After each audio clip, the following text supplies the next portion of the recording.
Vocês já pensaram que pesquisa científica é arte? Não estou falando no sentido estético da palavra, mas sim no sentido mais profundo. Arte com habilidade, com técnica, com expressão humana. A arte com uma capacidade de observar, de interpretar, de criar e de transformar. Imagine vocês fazendo uma arte, uma obra de arte. O que vocês teriam? Teriam intenção clara, um método, sensibilidade humana e, é claro, que domínio técnico. Pesquisa científica é da mesma forma. Para fazer um estudo científico, precisamos sim ter intenção clara, método, sensibilidade humana, que eu costumo dizer ética em pesquisa e, é claro, domínio técnico. Então, podemos dizer que sim, pesquisa científica é arte. A arte de formular boas perguntas e buscar respostas com responsabilidade. Então, se pesquisa científica é arte, como relacionar pesquisa científica e formação médica? O que a pesquisa científica pode fazer pela sua carreira? Para responder essas duas perguntas, eu vou contar a vocês uma história. Uma história que se baseia em 4 palavras-chave: disciplina, responsabilidade, paciência e vontade. Nesse caso, nessa história, ou melhor, na minha história, a pesquisa não começa em laboratórios, não começa numa universidade, começa em uma banca de revistas e jornais. Isso mesmo, numa banca de revistas e jornais, num terminal rodoviário de um pequeno vilarejo. E eu, aos 10 anos de idade, começo a minha relação com a pesquisa. Observando as revistas. E na revista, o que mais me chamou a atenção, que sempre me chamava a atenção, era a revista Super Interessante. Sabem por quê? Sempre tinha uma notícia de câncer. Isso. Na capa da revista, sempre muito bem colorida, tinha lá, ou era um caranguejo, ou era um amontoado de células, que algumas partículas, que depois eu fui entender que fazia parte de tratamento, e depois só que eu fui entender o que era aquele significado daqueles desenhos, aquelas imagens tão bonitas. Foi então que comecei a estudar num colégio militar. Isso. O que eu estava fazendo num terminal rodoviário às 5h40 da manhã? Eu acordava às 5, com 10 anos de idade. Acordava às 5, às 5h30 eu estava na rodoviária, e às 5h40 eu partia no ônibus que estudava no colégio militar, ficava a 30 quilômetros do vilarejo onde eu morava. Meus pais não eram militares. Minha mãe, conversando com a vizinha que tinha se inscrevido a filha num processo seletivo para estudar no melhor colégio da região, e lá fui eu, acompanhando a vizinha, a filha da vizinha. Me ingressei no 4º ano C. Na minha sala só tinha civis. E aí, vocês já imaginam, colégio militar, disciplina para tudo. E isso, disciplina para tudo. Já começava na entrada do colégio. Na entrada do colégio tinha um inspetor. E esse inspetor, fardado, ficava ali como função de olhar os alunos, observar o uniforme, se estavam todos ali com uniforme. E o uniforme era qual? Cabelo preso. Naquela época, se tem pai e mãe me ouvindo, sabe que naquela época não tinha o tal do cabelo maluco. Não poderia entrar, porque eu estava dentro de um colégio militar. Todos ali, ele olhava que o cabelo todo penteado, todos da mesma forma, o sapato preto, engraxado, com a meia, 4 dedos assim no tornozelo. E se não tivesse do jeito que tinha que estar? Era simples, pronto. Sabe o que acontecia? Pode ir para casa. E, entrando na sala, quando entrava na sala, nossa, entrava, todos levantavam. Sim, professora. Bom dia, professora. A professora falava, pode se assentar. Sim, professora. Sentava. E aí, a minha hora preferida. Colégio militar, é claro que eu marchava com os militares. Eu cantava o hino nacional. E o meu predileto, o hino do colégio. O hino do colégio, a gente tinha pontos que até hoje eu canto com as minhas 2 filhas, Valentina e Antonella. E é bem assim. Nosso lema é estudar e estudar. Estudar com afinco febril. Nosso anseio é crescer e brilhar para a glória e esplendor do Brasil. Foi então, lá no Colégio Militar, que eu comecei a relação com a minha primeira palavra-chave: disciplina. Sim, disciplina definida como capacidade de controlar as próprias ações, pensamentos e comportamentos para alcançar objetivos, seguindo regras, mantendo foco e, acima de tudo, mesmo diante das dificuldades. E então, aprendi que precisamos de disciplina. Sim, precisamos. Precisamos de disciplina para finalizar tudo que nos propomos a fazer. Terminei o 3º ano do ensino médio. Já sabia que pesquisa era, sim, ter disciplina. E ter disciplina do início ao fim. É o que nós chamamos de rigor metodológico. Sim, o rigor metodológico temível por muitos professores e alunos. Foi então que conheci o cenário da faculdade. Sim, a faculdade. Saí de uma cidadezinha, como eu disse para vocês, um pequeno vilarejo, vim para uma cidade que a primeira imagem que eu tive foi os prédios. Sim, cheguei aqui de carro com meu pai, meu saudoso pai, que no mesmo dia voltou para casa e me deixou aqui. Me deixou aqui porque ele sabia que eu teria uma nova vida, e eu também. Uma nova vida em que, além da disciplina que eu já tinha na bagagem, eu precisaria também de responsabilidade. Sim, responsabilidade, definida como obrigação de responder pelas ações próprias. Essa, sim, é a nossa segunda palavra-chave. A responsabilidade de ter a minha formação. Era já a minha formação. E eu entrei na faculdade, acima de tudo, querendo ser pesquisadora. Pesquisadora. E ouvia que, ela quer ser pesquisadora. Colegas, professores, sempre. Ela quer ser pesquisadora. Até hoje eu não sei o que significava isso. Não sei se era bom, se era ruim, mas uma coisa eu sabia. Aquele era um desafio para que eu pudesse, sim, ser pesquisadora e a profissional para que eu estava tentando ser. Terminei a faculdade, fiz meu aprimoramento em oncologia, iniciei também o meu mestrado. E aí, como toda pesquisadora e como toda profissional, eu tinha um sonho.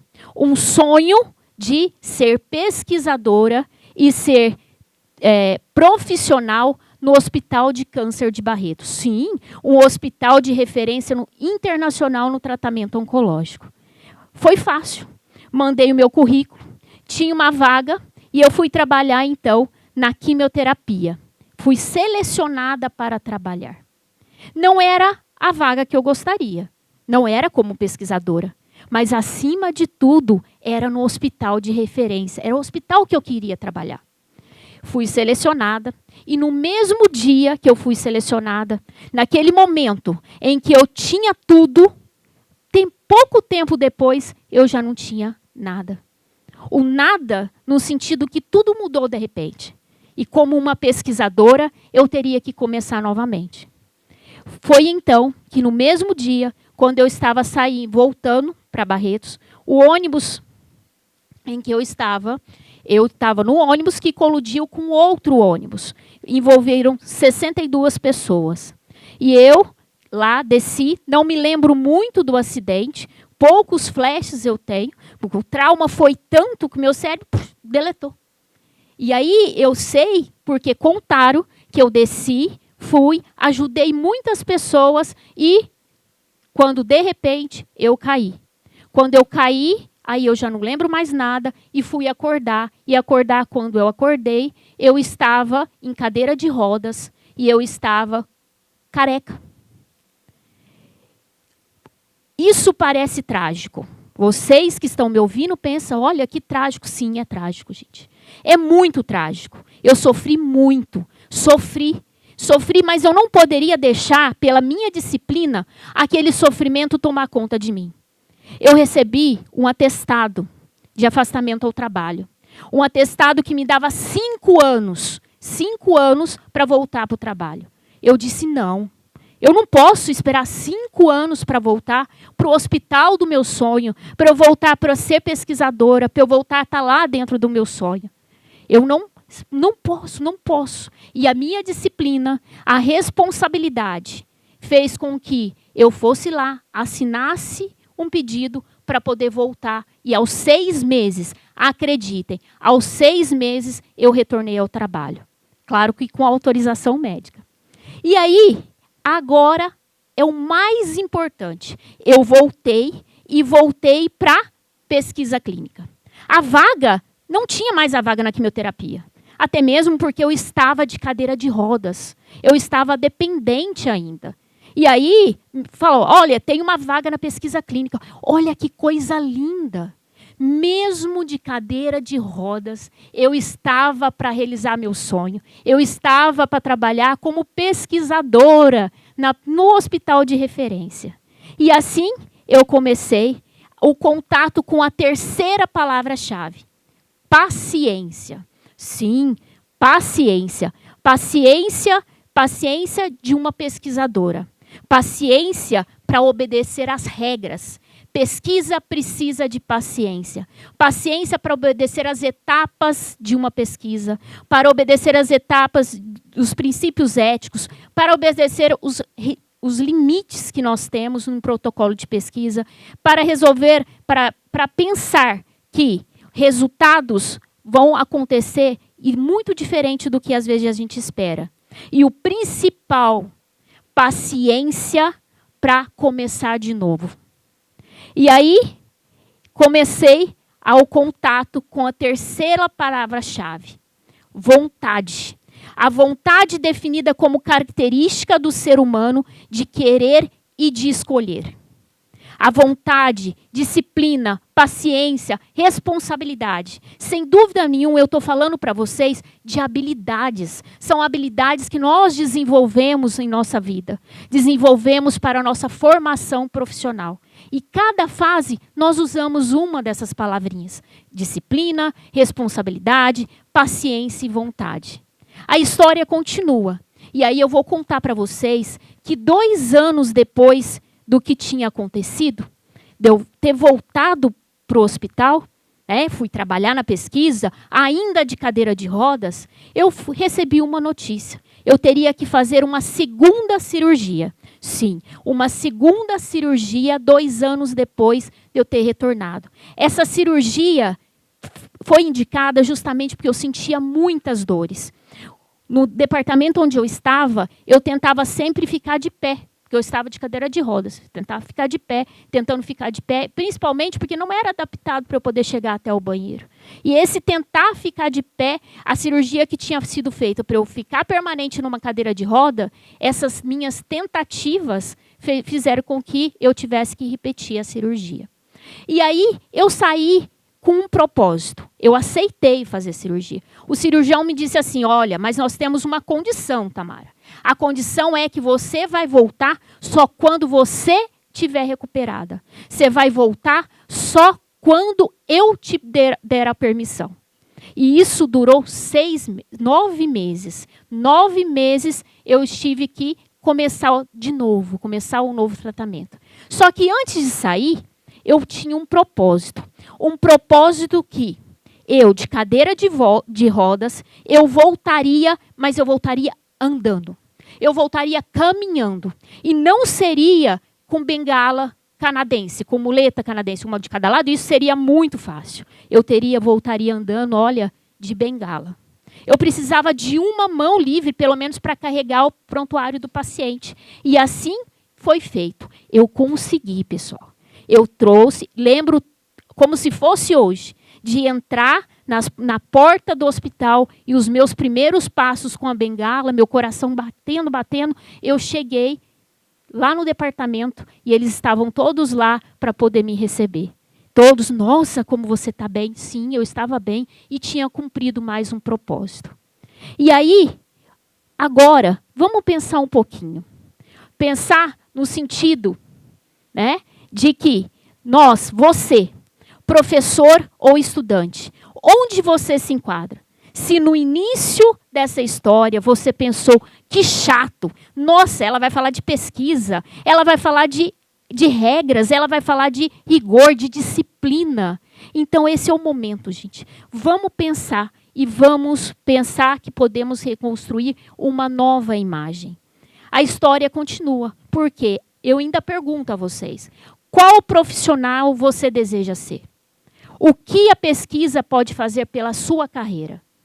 Quando eu voltei, continuando a nossa história, eu conheci um paciente que tinha a indicação de começar um novo tratamento. Por que novo tratamento? Esse paciente, ele chegou no hospital com 9 anos. Ele tinha diagnóstico oncológico. Era um osteosarcoma de joelho esquerdo. E aí ele foi indicado fazer um tratamento cirúrgico, ou seja, ele amputou a perna esquerda.